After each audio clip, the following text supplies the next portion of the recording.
돈, 그것이 알고 싶다. 첫 번째 강의, 돈, 그 영적 속성입니다. 우리 성경 말씀 같이 보도록 하겠습니다. 누가복음 18장 18절부터 27절까지 말씀이에요.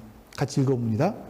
어떤 관리가 물어 이르되 선한 선생님이여 내가 무엇을 하여야 영생을 얻으리이까? 예수께서 이르시되 내가 어찌하여 나를 선하다 일컫느냐? 하나님 한 분 외에는 선한 이가 없느니라. 내가 계명을 안 하니 간음하지 말라, 살인하지 말라, 도둑질하지 말라, 거짓 증언하지 말라, 내 부모를 공경하라 하였느니라. 여짜오되 이것은 내가 어려서부터 다 지키었나이다. 예수께서 이 말을 들으시고 이르시되 내가 아직도 한 가지 부족한 것이 있으니 내게 있는 것을 다 팔아 가난한 자들에게 나눠주라. 그리하면 하늘에서 내게 보화가 있으리라. 그리고 와서 나를 따르라 하시니 그 사람이 큰 부자이므로 이르시되 심히 근심하더라. 예수께서 그를 보시고 이르시되 재물이 있는 자는 하나님 나라에 들어가기가 얼마나 어려운지 낙타가 바늘귀로 들어가는 것이 부자가 하나님의 나라에 들어가는 것보다 쉬우니라 하시니 듣는 자들이 이르되 그런즉 누가 구원을 얻을 수 있나이까? 이르시되 무릇 사람이 할 수 없는 것을 하나님은 하실 수 있느니라. 아멘. 우리가 그 돈에 대해서 말씀을 나누는데요.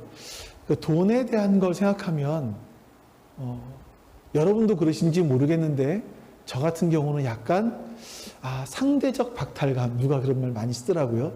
이런 걸 느끼는 것 같기도 합니다. 왜냐하면요, 신문이나 이런 TV 같은 데 보면 좀 어렸을 때만 해도, 젊었을 때만 해도 뉴스에 사건이 터지면 억대 그랬잖아요. 뭐 큰 기업이 무너지면 뭐 몇백억, 몇천억대 이랬는데 지금은 억 단위가 아니라 조 단위로 나가더라고요. 상상해 보지도 못했던 돈, 조 단위. 어떤 사람의 재산은 몇 조더라. 이런 걸 보면서 좀, 이건 뭐 요즘에 사람들은 상상해 보지도 못했던 돈을 만지네 하는 그런 약간 맥이 빠지는 느낌? 이런 걸 들기도 하고요. 뿐만 아니라 지금은 굉장히 돈을 쉽게 버는 사람들이 많은 것 같아요. 어떤 사람들은 허름한 아파트 하나 샀는데, 아니 빌라 하나 샀는데 재개발됐다.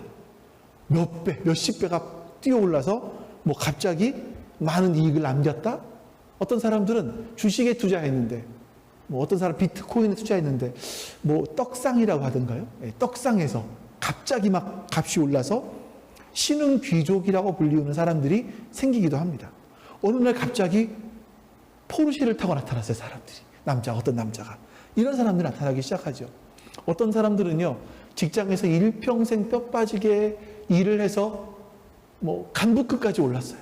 근데 그런 사람들이 1년에 받는 연봉보다 어떤 젊은 사람이 스타트업에 투자했는데 거기서 받는 뭐라 그러나요? 그런 거. 배당금. 이게 1년 간부가 연봉 받는 것보다 더 큰 경우들이 있어요.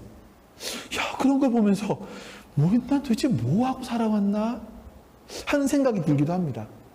그래서 요즘에는요, 옛날에는 좋은 신랑감은 어떤 사람들입니까? 사자 들어가야 되잖아요. 의사, 변호사, 이러면 좋은 거 아닙니까? 근데 지금은 그렇지 않아요. 변호사가 인기가 별로 없어요. 요즘에는 누구냐면 펀드 매니저, 회계사, 그러니까 돈을 만지는 사람들이, 금융계에서 일하는 사람들이 훨씬 더 인기가 많은 신랑감이 되었다라고 하죠. 그만큼 우리 사회가 돈에 대한 굉장히 좀 돈을 중심으로 하는 그런 사회가 된 것 같다 하는 생각이 듭니다. 다음 주에 말씀드릴 부분이긴 한데, 한 설문기관 조사에서, 설문기관에서 조사를 했는데 10대 미국 아이들과 10대 우리나라 아이들이 가치를 가장 중요하게 생각하는 것, 뭐가 행복하게 너를 만들어줄 것 같니? 라고 했을 때 1위는 공통적으로 건강이었었어요. 두 번째는 뭔지 아세요? 미국은 우정, 친구, 우리나라는 돈.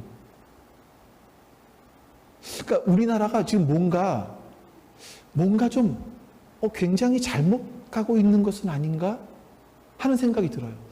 왜 아이들이 돈 할까? 그건 뭐 부모의 영향이 굉장히 크지 않을까 싶습니다. 그러니까 우리에게 돈이라는 건 굉장한 파워, 굉장한 위력을 가지고 있는 것이 틀림없습니다.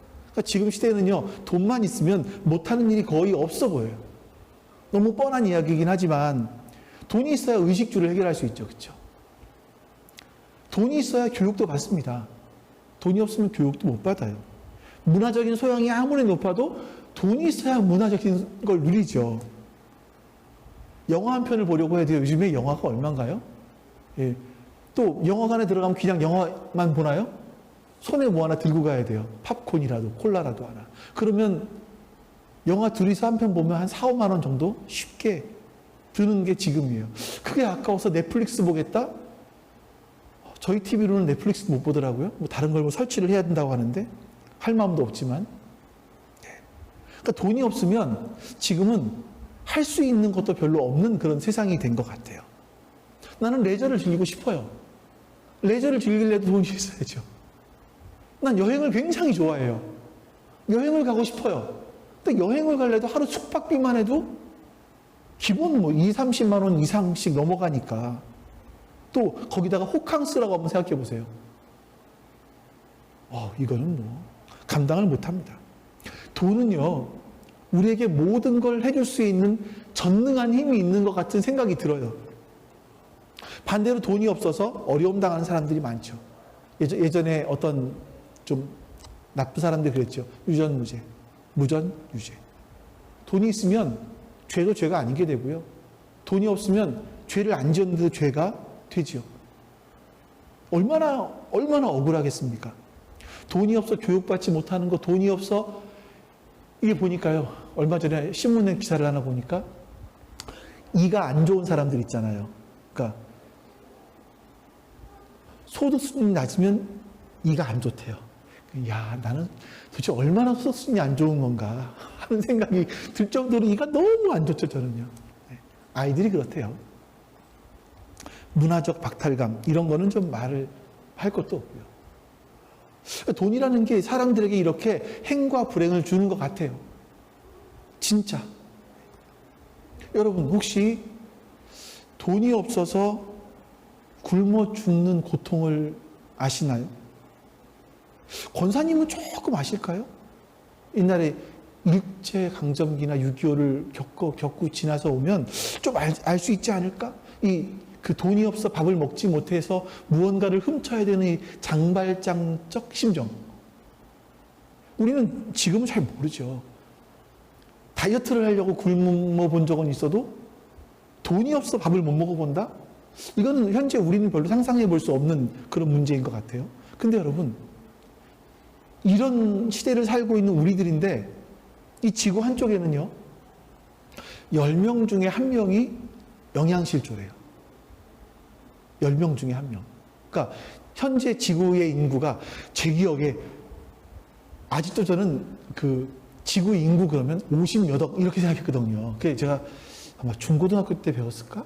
근데 지금 80억 가까이 돼요. 79억 몇천이래요. 그러니까 80억 가까이 되는데 이 80억 인구 중에서 10%, 8억 정도의 인구가 먹지 못해 영양실조에 걸린대요. 그 중에 대부분을 차지하는 것이 여성과 아이들이고요.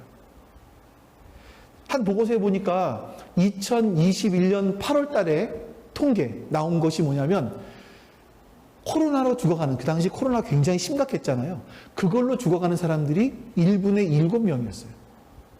근데 그 시대에 기아로 죽어가는, 먹지 못해 죽어가는 사람이 1분의 11명이었습니다.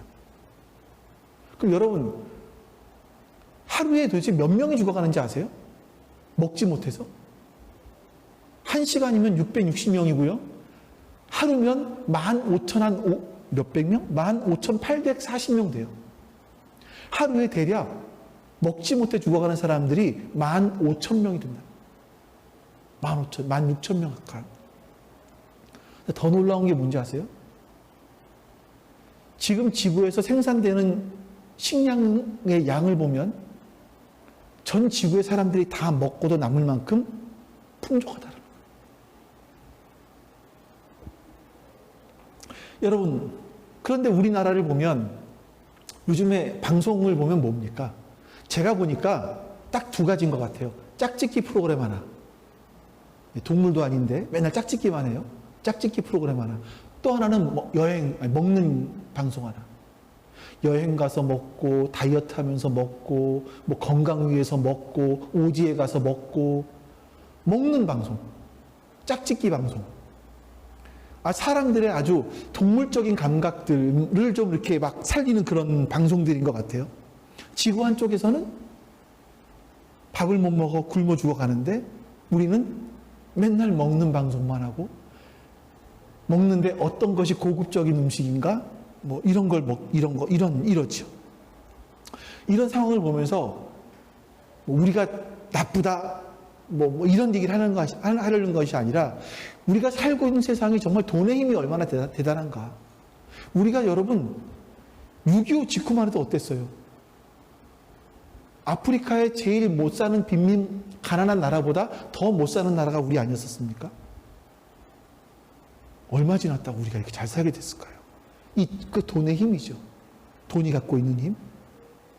그 돈이 사람들이 보기에 특히나 이 어려운 시기를 겪어오신 분들은 돈이라는 것이 일종의 안전장치 같이 생각이 돼요. 안전장치. 여러분 신앙이 있어요. 우리는 신앙이 있어서 모인 사람들입니다. 신앙이 있지만 여러분들 솔직히 여러분의 마음을 잘 한번 들어가 보세요.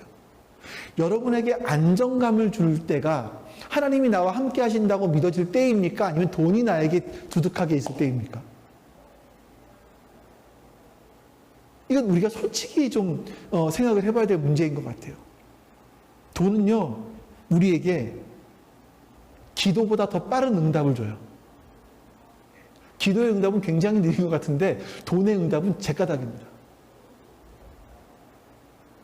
그래서 돈이 있으면 행복할 것 같아요. 서론이 굉장히 길었죠? 아직도 서론입니다. 돈은 정말 그런 속성을 가지고 있을까요? 돈은 정말 우리를 그렇게 행복하게 해줄 수 있을까요? 사진을 하나 보면서 이야기해 보죠.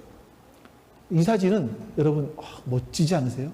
이런 거 한번 타보고 싶지 않으십니까? 요트예요. 근데 제가 이 사진을 특별히 골랐던 이유가 배가 저렇게 옆으로 기울어져 있거든요. 바람을 맞으면서. 근데 안 넘어져요. 이게 어떻게 안 넘어질까요? 이 요트를 운전하는 사람들이 잘해서? 물론 그것도 있겠지만요. 다음 사진 하나 볼까요? 저 밑에 저거 보이세요? 저 밑에 있는 저것이 용골이라고 해요. 용골. 배의 밑에 있는 저것을 용골이라고 합니다. 저것 때문에 배가 안 넘어진다고 얘기를 해요. 요트가. 이게 없으면 작은 바람에도 그냥 넘어질 수밖에 없대요. 근데 너무 아까 본 사진처럼 그렇게 넘어질 것 같은데도 다시 일어날 수 있는 이유는 저 용골. 사람들은요, 아까 사진 좀 보여줄래요? 이 요트 위에 화려한 저것들을 원해요. 우리의 인생이 저런 요트 위에처럼 화려하게 되길 원해요. 하지만 여러분, 이것만으로는요, 바람이 불면 커브를 틀 때는 넘어지고 만다라는 거죠. 여기를 꾸미지 못하면 우리의 인생은 정말 초라해 보여요. 불행할 것 같은 생각이 들죠. 근데 여러분, 아까 보았던 사진, 저 밑에 용골, 다음 사진 다시 한번. 이게 없으면 사실 우리는 작은 바람에도 무너질 수밖에 없다라는 겁니다. 제가 주변에 있는 사람들을 관찰해 보면 돈이 많다고 해서 꼭 행복한 것도 아니고요. 돈이 없다고 꼭 불행한 것도 아닌 것 같아요. 돈이 없기 때문에 가족이 갈라지는 경우도 있지만 돈이 없어서 하나로 더 똘똘 뭉치고 사랑하는 경우도 봐요. 또 돈이 있기 때문에 하나가 되는 경우도 있어요. 근데 돈이 많다 보니까 갈라지는 경우도 종종 보게 됩니다. 어떤 사람은 어린아이 때부터 이렇게 부모가 항상 명품으로 싸잡아서 입혔어요. 해달라는 거 다 줬어요. 그리고 살았는데 부모님이 돌아가시자 형제 간에 돈 가지고 싸웠어요. 그래서 형제가 서로 원수가 되어버리는 경우도 있죠. 돈 때문에 그렇습니다. 돈이 있으면 행복해야 되는데 돈이라는 것이 도리어 불행을 주는 것 같습니다. 더 큰 문제가 또 하나 있어요. 제가 좀 약간 주변적인 이야기들을 많이 했는데, 진짜 문제가, 돈의 문제가 뭐냐면, 사람들, 돈이라는 것이 많이 있으면요, 내가 언제든지 사고 싶은 걸 살 정도의 돈이 있으면 사람들은 영적인 걸 추구하지 않아요. 왜 그런지 아십니까? 마음이 공허하잖아요. 사람들은요, 쇼핑을 하러 가요. 쇼핑을 하러 가서 내가 원하는 걸, 정말 갖고 싶었던 것을 사면 그 공허했던 마음들이 좀 해소가 돼요. 내가 원하는 걸 사고 아주 비싼 레스토랑에 가서 좋은 서비스를 받으면서 아주 비싼 요리를 먹고 나면 내 마음속의 불안함까지도 어느 정도 해소가 됩니다. 돈이 근원적인 문제는 해결해 주지 못하지만 어느 정도까지 내 이 공허함, 불안감, 이걸 덮어줄 수 있다는 거예요. 세상에는요, 고가의 장난감들이 굉장히 많아요. 우리의 그 욕구를 충족시켜줄 만한 장난감들. 여자분들이 원하시는 건 뭘까요? 뭐 명품 가방부터 시작을 해서 명품 옷, 뭐 신발, 팔찌, 뭐 목걸이 이런 것도 있겠죠. 남자들은 뭘까요? 남자들은 아마 차가 아닐까 싶어요.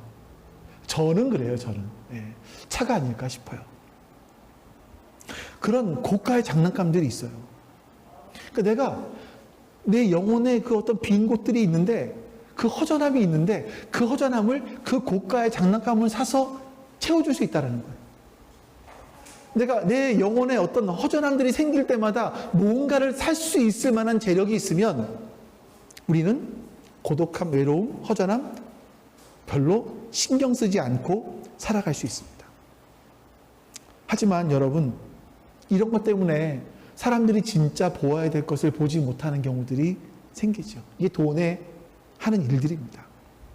그래서 여러분, 저는 이제 돈에 대해서 공부를 하면서, 이전에도 가지고 있던 생각이긴 하지만 돈이 많고 적음이 결코 사람의 행복을 좌지우지하지는 않는구나 하는 이런 결론을 더 확실하게 내리게 됐습니다.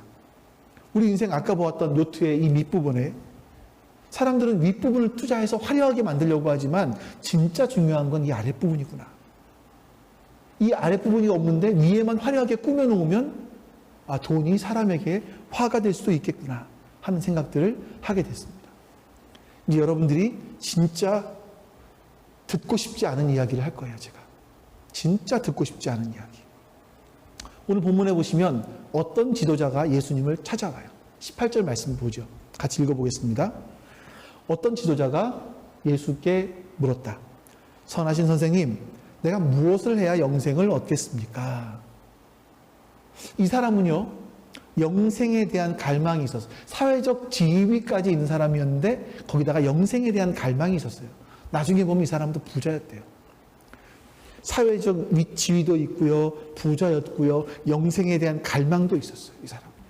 이 사람이 예수님께 와서 선생님, 내가 어떻게 무엇을 해야 영생을 얻겠습니까? 라고 질문을 합니다. 그자 예수님께서 이렇게 답을 하시죠. 22절 같이 한번 읽어볼까요? 예수께서 이 말을 들으시고 그에게 말씀하셨다. 내게는 아직도 한 가지 부족한 것이 있다. 내가 가진 것을 다 팔아서 가난한 사람들에게 나누어 주어라. 그리하면 내가 하늘에서 보화를 차지하게 될 것이다. 그리고 와서 나를 따라라. 예수님은 이 사람에게 내가 가지고 있는 재산을 다 팔아서 가난한 사람들에게 나누어 줘라. 그리고 나를 따라라라고 말씀하십니다. 한 반쯤 팔아라. 이러면 혹시 또 모르겠어요? 그래, 영생을 얻는다고 하니까 반쯤 정도는 팔 수 있지 않을까 싶기도 한데 예수님은 다 팔아라. 그러면 네가 하늘에서 보화를 차지하게 될 것이다 라고 말씀하시는 거죠. 그래서 이 사람이 근심을 합니다. 왜 근심하냐면 이 사람은 부자였기 때문이다 라고 성경은 말씀해요. 23절 이 말씀을 듣고서 그는 몹시 근심하였다. 몹시 그가 큰 부자이기 때문이었다. 이 사람은 돈이 많은 사람, 그러니까 부자가 뭔지 우리가 봐야 될 것 같긴 해요. 그거는 여러분들 예전에 제가 했던 심령이 가난한 자에 대해서 보시면 좀 될 것 같고요.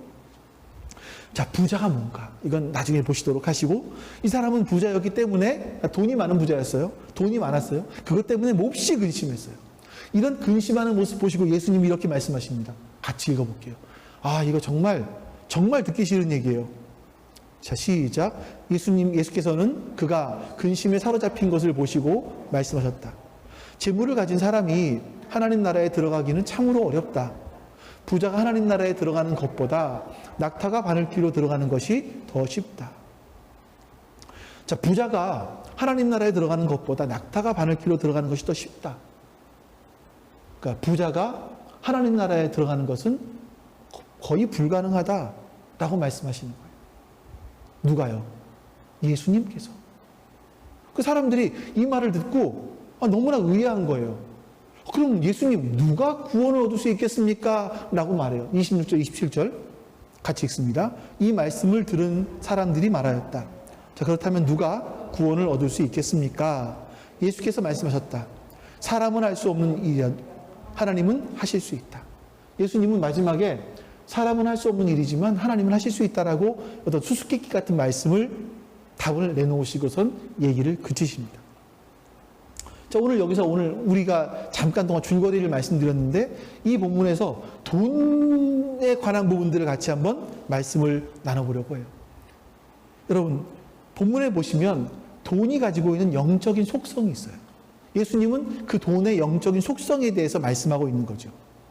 자, 본문에서 돈을 많이 갖고 있는 것과 하나님 나라에 들어가는 것과 관계가 있다.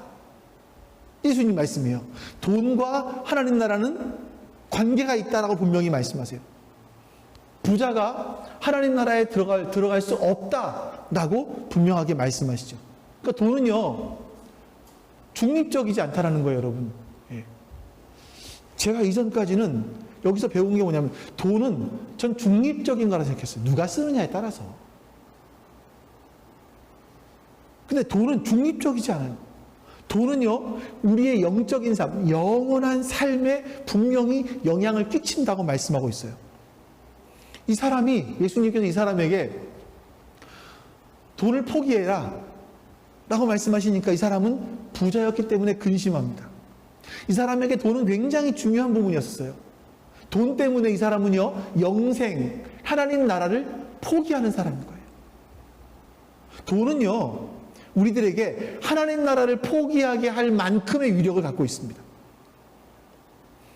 그래서 예수님이 부자가 하나님 나라에 들어가는 건 낙타가 바늘귀로 들어가는 것보다 어렵다, 불가능하다 말씀하시는 거예요. 그러니까 사람들은 이 말씀, 예수님의 그 말씀을 보고서는, 아까 그 말씀 띄워줄래요? 낙타 나오는 말씀. 아니 이게 너무 싫죠. 아니, 부자가 하나님 나라에 못 들어간다고? 나 부자 되고 싶은데? 그럼 가난하게 살아야 되는 거야? 이러면서 이 말씀을 여러 가지로 다르게 해석해 보려고 막 노력을 했어요. 그 중에 한 가지가 뭐냐면, 낙타라는 단어가 아람어에 보면 밧줄이라는 단어와 비슷해요, 단어가. 그러니까 사람들이 볼 때, 그 후대의 사람들이 볼 때, 에이, 낙타가 바늘귀로 어떻게 들어가? 낙타가 아니라 가물라가 아니라 밧줄, 감타겠지. 예수님은 그걸 말씀하신 거겠지. 밧줄이 들어가는 걸 말씀하시는 거겠지. 그만큼 힘들다고 하신 거겠지. 이렇게 생각을 한 거예요. 그러니까 이렇게 보면요, 낙타가 바늘귀로 들어가는 건 처음부터 불가능한 일이지만 밧줄이 바늘귀로 들어가면 밧줄은 뭐 어떻게 꼬는 거잖아요. 그러니까 실을 잘 어떻게 힘들지만 꼬면 바늘귀는 들어갈 수 있지 않겠냐. 어렵긴 하지만 불가능한 일은 아니다. 이렇게 해석을 하는 거예요. 또 한 가지 해석이 있어요. 또 한 가지 해석은 뭐냐면, 예루살렘 성에는 여러 가지 성문들이 있었는데, 여러분 여기 동소문이라는 곳을 아세요? 동대문이라는 곳은 동쪽에 있는 큰 대문이었고, 동소문은 그 대문이 닫히면 사람들이 다니는 작은 소문이었습니다. 그런 것처럼 예루살렘에도요, 큰 문이 있었고 작은 문들이 있었는데 그 중에 하나가 바늘귀라는 문이 있었다고 얘기하는 거예요. 그 문이 얼마나 작았냐면 낙타가 가지고 있는 짐을 다 내려놓고 낙타가 무릎을 꿇어야 지나갈 수 있을 정도의 작은 문이었다. 그러니까 다시 말하면 뭡니까? 힘들긴 하지만 낙타가 지나가는 것이 불가능한 건 아니다. 사람들은 이렇게 보고 싶었던 거예요. 어떠세요, 여러분? 설득력이 좀 있나요? 이렇게 믿고 싶지 않으세요? 사람들은 부자가 되고 싶어요. 근데 부자가 천국에 들어갈 수 없다? 굉장히 듣기가 거북합니다. 그래서 가능성은 좀 떨어지지만 들어갈 수 있다라고 해석을 하려고 이렇게 많은 노력들을 해왔습니다. 근데 제가 보았고요. 오늘 말씀들을 다시 보면 사람들이 예수님의 말씀을 듣고 인식했던 것이 뭐냐면 불가능한 것을 예수님이 말씀하시네 라고 들었어요. 26절 볼까요? 더욱 서로 놀라서 더욱 서로 놀라 말하였다. 그렇다면 누가 구원받을 수 있겠습니까? 아니 재물을 가진 사람들이 하나님 나라에 못 들어간다면 누가 구원받을 수 있겠습니까? 불가능한 것처럼 사람들이 알아들었다는 거죠. 예수님이 이렇게 말씀하십니다. 27절. 사람들에게는 불가능하다. 낙타가 바늘귀로 들어가는 것은 사람들에게는 불가능한 거야. 희망이 있는 게 아니야. 작은 문을 들어가는 것도 아니고 밧줄로 이 바늘귀로 들어가는 것도 아니야. 사람들에게는 불가능한 거야. 낙타가 바늘귀로 들어가는 거야. 말씀하시는 겁니다. 그러니까 예수님은요, 당시에 그 근동 지역에서 가장 큰 동물 낙타, 그리고 그 사람들이 알고 있던 가장 작은 구멍 바늘귀, 이걸 비유로 말씀하시면서 부자가 하나님 나라에 들어가는 것은 불가능해 라고 말씀하시죠. 근데 거기다가 한 가지를 덧붙이시는 겁니다. 하나님께는 그렇지 않으니, 사람들에게는 불가능하지만 하나님께는 그렇지 않으니, 하나님께는 모든 것이 가능하다. 이렇게 말씀하십니다. 이거는 제일 마지막에 제가 해석을 해드릴게요. 여러분, 예수님은요, 여러분 이렇게 심각한 얘기를 하면서 부자가 하나님 나라에 들어가지 못한다라는 심각한 얘기를 하면서 제가 웃으면서 이야기를 해서 이게 좀 이상하게 보지 마세요. 저는 고통을 좋아하는 사람은 아닙니다. 저도 되게 즐기고 싶어하는 그런 사람이에요. 예수님은요, 부자는 하나님 나라에 들어갈 수 없다라는 이런 불가능하다라면서 이렇게 극단적으로 말씀하시는 이유가 뭘까? 이게 돈의 속성이에요. 이걸 아셔야 돼요. 우리가 예수님이 이렇게까지 말씀하시는 그 돈의 속성이 무엇인지를 여러분과 제가 알아야 돼요. 누가복음 16장 13절 말씀을 읽어보겠습니다. 같이 읽습니다. 한 종이 두 주인을 섬기지 못한다. 그가 한쪽을 미워하고 다른 쪽을 사랑하거나 한쪽을 떠받들고 다른 쪽을 업신여길 것이다. 너희는 하나님과 재물을 함께 섬길 수 없다. 자, 여기서 보니까 사람에게 주인 될 수 있는 것이 두 가지가 있대요. 무엇과 무엇입니까? 돈과 하나님이에요. 어떤 사람들은 돈을 주인으로 삼을 수도 있고 어떤 사람들은 하나님을 주인으로 삼을 수도 있다라는 거예요. 다시 말하면 예수님이 이렇게 말씀하신 경우가 처음이에요. 돈과 하나님을 거의 대등한 위치에 놓고 말씀하시는 거예요. 사람의 마음을 사로잡을 수 있는 존재, 돈이 그렇다라고 말씀하시는 거죠. 이건 굉장히 획기적인 말씀이에요.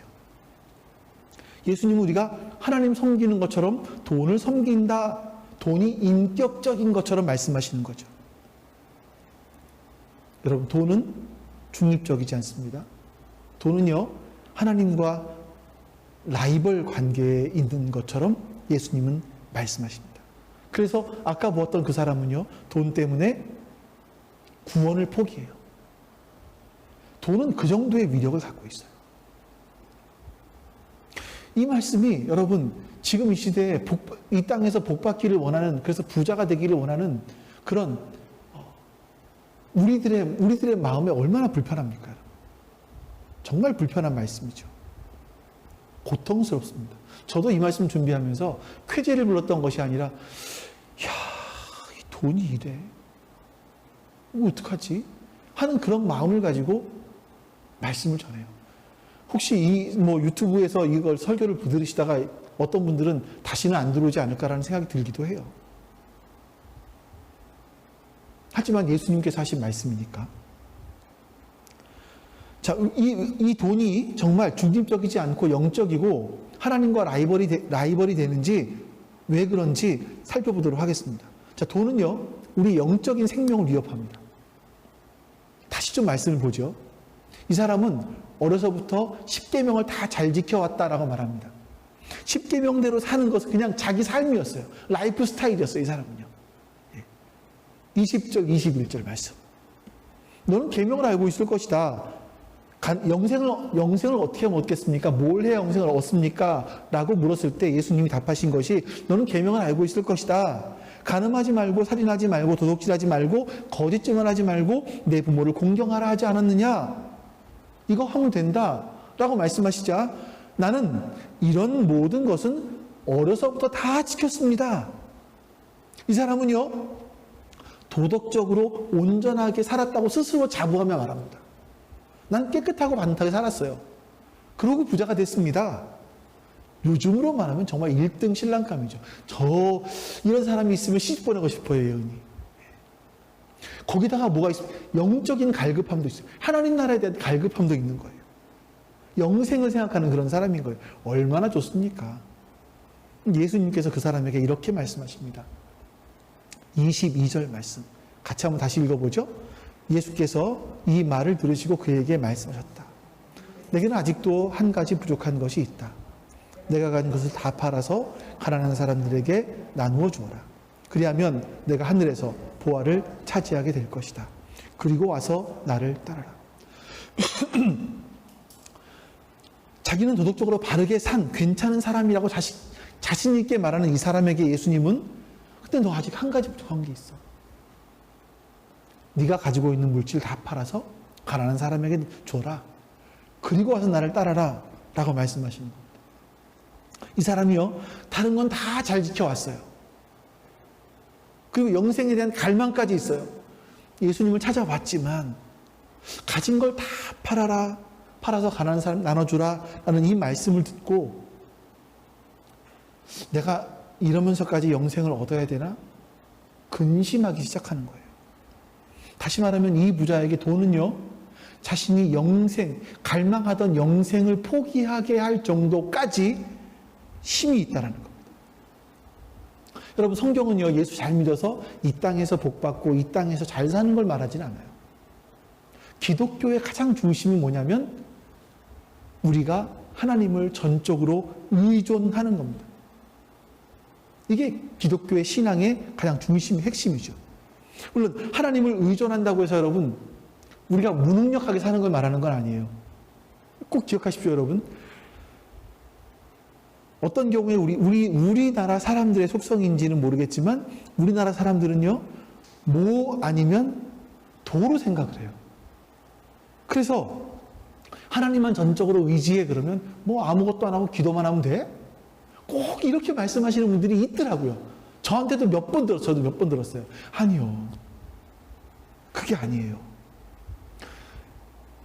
하나님을 전적으로 의지한다는 건, 의존하고 산다는 것은요, 우리가 열심을 다해 최선을 다해 살아가는 걸 말합니다.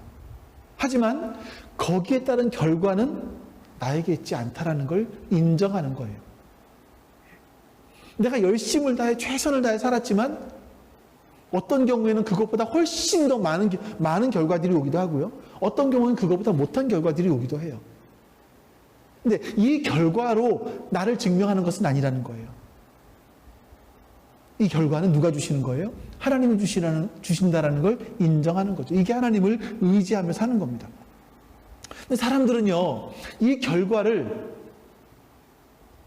현재를 보면서 돈이 많으면 그 돈이 나의 미래를 보장해 줄 거라고 생각을 합니다. 하나님을 의존하는 것이 아니라 사람들은 통장의 잔고를 의지해요. 자기 자신의 능력을 의지하는 거죠. 우리의 인생에서 요트의 용골과 같은 우리의 인생을 지탱해 주는 것이 이 지지대가 있어야 되는데 그게 여러분들에게 뭐냐라는 거예요. 우리에게 뭐냐라는 거죠. 말로는 내 모든 것이 하나님의 것입니다라고 고백하지만 실제로는 돈이 아닐까? 이게 정말 근본적으로 우리 안에 들어가서 우리 스스로를 생각해 보셔야 돼요. 돈이 아닐까? 사람들은 여러분 돈을 버는 것에 굉장히 집중합니다. 보세요. 순서를 보세요. 사람들은요, 돈을 벌기 위해 굉장히 집중합니다. 그리고 두 번째는 그 벌어놓은 돈을 지키기 위해서 고심하죠. 그 다음에는요, 그 돈 벌어놓고 지킨 돈을 늘리기 위해서 고민합니다. 연구하죠. 그 다음에는 그 돈을 쓰기 위해서 쓰면서 만족해 합니다. 그러니까 사람들이 돈을 생각하면 생각할수록 하나님이 계실 자리가 없는 거예요. 진짜 그래요. 돈이 많아지고 돈을 생각하다 보면 그 안에 하나님의 자리는 점점 사라져갑니다. 이게 여러분 돈의 속성이에요. 정확하게 보셔야 돼요. 돈은요, 하나님과 라이벌되는 라이벌이라고 예수님 말할 정도의 존재라는 걸 여러분 잊으시면 안 됩니다. 돈은요, 우리가 알지 못하는 사이에 우리로 하여금 점점점 돈을 더 의존하도록 만드는 속성이 있어요. 사람들이 사실 돈 때문에 기뻐하고 돈 때문에 슬퍼하고 돈만 있으면 풍요로워질 것 같고 혹시 여러분 가운데도 그래도 좋으니 난 돈 좀 있었으면 좋겠다라고 생각하실지도 모르겠어요. 말씀을 들으면서까지. 그러니까 돈이 우리에게 얼마나 큰 영향력을 끼치는지를 알 수 있는 거죠. 제가 여러분들께 이 말씀을 드리는 건요, 여러분들이 뭐 돈에 대한 죄의식을 느끼라고 말씀드리는 게 아닙니다. 아, 여러분 잘 못 살았어요. 이렇게 살면 안 돼요. 돈에 대한 탐욕이 많아요. 그 얘기를 말씀드리는 것이 아니에요. 이 돈의 문제는 저의 문제예요. 와이파이에 연결할 수 없습니다. 깜짝이야. 구글 홈 앱에서 네트워크 상태를 확인해 주세요. 제가 죄를 처리하겠습니다. 성원아, 오늘 이거 끝나고 이거 처리해버리자. 사다리 놓고 빼버리자, 저거. 돈은요, 바로 저의 문제입니다. 저 역시 돈을 많이 갖고 싶다. 이런 거예요. 이런 하나의 생각이죠. 지금 집사람이 사모님이 핸드폰이 많이 좀 망가졌어요. 그래서 이걸 잭을 꽂으면 충전이 안 돼요. 충전을 뭘로 시키냐면 무선으로만 충전시킬 수 있어요. 예전에 쓰던 것은 망가져서 이미 버렸고, 예찬이가 옛날에 쓰던 건데, 그거를 지금 쓰고 있어요. 한, 기계로 치면 한 5년쯤 됐을까? 그런 걸 쓰고 있어요. 근데 요즘에 기계가 워낙 좋아지기 때문에 아직도 쓰기는 하는데, 그래서 제가 핸드폰을 바꿔줘야 되나, 말아야 되나, 이걸 생각하고 있는 중인 거예요. 이걸 안 했으면 좋겠다라는 거죠. 이런 고민. 핸드폰 필요해? 사자. 이러고 싶다는 거죠, 이러고. 저도 지금 제 핸드폰으로 유튜브를 찍지 않습니까? 설교 이제 영상을 찍을 때 낮에 하다 보니까 제가 저 안에 방에서 낮에 하다 보니까 밖에서 그 얼음을 받는 사람들이 생겨요. 그러면 자꾸 잡음이 들어가는 거예요. 그래서 언제 녹화를 하냐면 제가 이제 저 안에서 찍을 때가 밤에 찍어요. 화요일 날 밤에 찍는 거예요. 아니면 수요일 날 새벽에 찍어야 돼요.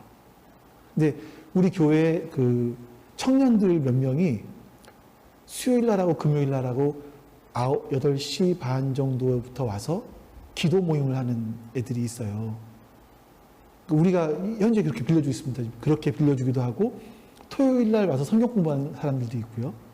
현재 그렇게 이 사람들은 그냥 편하게 살아 하는 거죠. 그렇게 좀 사용을 하고 있는데 제가 이제 그렇게 영상을 찍어야 돼요. 근데 어두울 때 좀 찍다 보니까 저걸로 찍으면 자꾸 영상이 깨지는 거예요. 화소가. 사람들이 욕심이 생겨요. 유튜브에 나가는 게 뭐 대단하다고 점점 더 좋은 화질로 찍고 싶은 생각이 드는 거죠. 참 그래요. 그럴 때 그래? 핸드폰이 필요하네? 하나 새로 사지 뭐. 턱! 이랬으면 좋겠다라는 거예요. 이 정도만 됐으면 좋겠다. 더 많은 걸 바라는 거죠. 많은 걸 바라는 건데, 그만큼만 됐으면 좋겠다라는 생각이 딱 드는 거예요. 자, 이게 사실 여러분 돈 얘기를 하면서, 제가 돈에 대한 말씀을 전하면서, 이게 돈이 자꾸만 나를 이렇게 올가매지? 이런 마음이 너무나 큰 겁니다. 그래서 이 나를 자꾸만 올가매는, 내 마음을 올가매는 이 돈이 뭔가 도대체, 이 돈의 속성은 뭔가 알고 싶었던 거죠. 그래서 제가 공부를 했고, 이 공부하게 된 것을 가지고 여러분들에게 성경을 근거해서 말씀을 전해드리면서, 여러분들 또한 돈에 대해서 그렇게 자유롭지는 않죠. 그렇죠? 저도 마찬가지지만 젊은 시절, 어린 시절 가난하게 살았고요. 그러니까 돈이 없어서 겪었던 불편함, 어떤 무시감, 이런 것들 우린 다 겪어봤거든요. 그래서 돈에 대해서 어쩌면 더 매이는 것이 아닌가 하는 생각들이 들기도 해요. 더 많이 갖고 싶은 것이 우리 안에 있지 않을까. 근데 이것 때문에 돈에 매이기 시작하면 그 돈이 우리의 영혼까지도 잠식해온다. 라는 겁니다. 때로는 어떤 사람들에게는 내 영생을 포기시킬 정도의 힘을 가지고 있기도 하다라는 거죠. 여러분, 그러면 이 돈을 어떻게 할까요? 부자는 정말 천국에 못 들어갑니까? 이 예수님 말씀하신 걸 보니까, 하나님은 가능하다라고 말씀하세요. 그러면 하나님께는 모든 것이 가능하다라고 말씀하시는 걸 보니까 원래는 부자는 못 들어가는데 하나님은 어떤 사람들에게는 11조 잘하고 이렇게 교회에서 봉사 열심히 하고 이런 사람들에게는 특별하게 몇몇 사람들만 찜해서 너는 통과 이렇게 해주신다라는 건가? 이 말씀은 뭐냐면요. 하나님께는 모든 것이 가능하다. 이 말씀은 뭐냐면 하나님의 사랑을 알게 되고 하나님의 관점으로 세상을 보게 되고 그 사랑의 관점으로 살아가는 사람들. 그래서 여러분 보세요. 하나님의 사랑을 깨닫고 하나님께서 나에게 청지기라고 하죠. 하나님께서 나에게 맡겨주신 부를 내가 어떻게 사용해야 되는지를 깨닫고 실제로 그렇게 사용하는 사람들. 예수님 말씀하신 심령이 마음이 가난한 자로 돌아가서 보셔야 되는 거예요. 가난한 자가 뭘까? 예? 이 돈이 나를 지켜준다라고 믿는 사람들은 부자예요. 내 통장에 잔고는 맨날 마이너스가 되어도 이 돈이 나를 지켜줘라고 생각하는 사람들은 부자인 거예요. 하지만 돈이 통장에 얼마가 있던 상관없이 이 돈은 하나님이 나에게 맡겨주신 거야. 이제 앞으로도 볼 겁니다. 세 번째 주에 볼 거예요. 그래서 그것을 알고 올바로 사용할 수 있는 사람은 부자가 아닌 거예요. 마음이 가난한 사람들인 거죠. 여러분, 돈의 실체를 정확하게 아십시오. 돈이 가지고 있는 신적인 위력, 이 영향력이 얼마나 큰지 우리의 영혼까지도 잠식해 올 수 있는 이 능력을 아십시오. 그래서 여러분들과 제가 내가 쌓아놓은 부로 인해서 하나님께 복을 받은 사람이라고 자랑하는 사람들이 아니라 복의 통로가 되는 사람. 내가 복의 통로가 되었음을 자랑하는 사람. 그런 사람들이 될 수 있기를 간절히 소망합니다. 하나님, 예수님을 알았던 초대교회 성도들은 자신들이 믿음 때문에 환난과 고난과 가난과 여러 가지 수고로움을 겪었지만 그들은 그들의 믿음을 굳건하게 지켜왔습니다. 주를 섬기는 일에 자신을 들이며 살았습니다. 바로 성도는 그런 사람이라고 말합니다. 세상에서는 무명하지만 하나님께는 유명한 사람이고 우리가 살아가며 죽음의 위기를 만날 수도 있지만 그 안에는 참된 생명을 가지고 있는 사람이고 세상적으로는 근심할 수 있지만 하나님 안에서는 기뻐하는 사람이고 세상에서는 가난하지만 오히려 우리들은 하나님 안에서 모든 사람들을 부욕해 하는 사람이고, 하나님 안에서 우리는 모든 것을 가진 사람이 바로 성도라고 이야기합니다. 바로 우리가 그런 사람임을 잊지 않게 해주시옵소서. 우리의 영혼을 잠식하는 재물에 우리의 마음을 뺏기지 않게 하시고, 우리가 매일매일 살아가며 하나님을 의존하는 삶을 살아갈 수 있도록 주님 도와주시옵소서. 여호와는 내게 복을 주시고 너를 지키시기를 원하며, 여호와는 그의 얼굴을 내게 비추사 은혜 베푸시기를 원하며, 여호와는 그 얼굴을 내게로 향하여 드사 평강 주시기를 원하노라. 아멘. 이제는 우리 주 예수 그리스도의 은혜와 아버지 하나님의 그 크신 사랑하심과 성령님의 내주하심, 그리고 교통케 하심이 지금 주 앞에 모여 예배한 모든 하나님 백성들 머리 위에 지금부터 영원토록 함께 하시기를 간절히 축원하옵나이다. 아멘.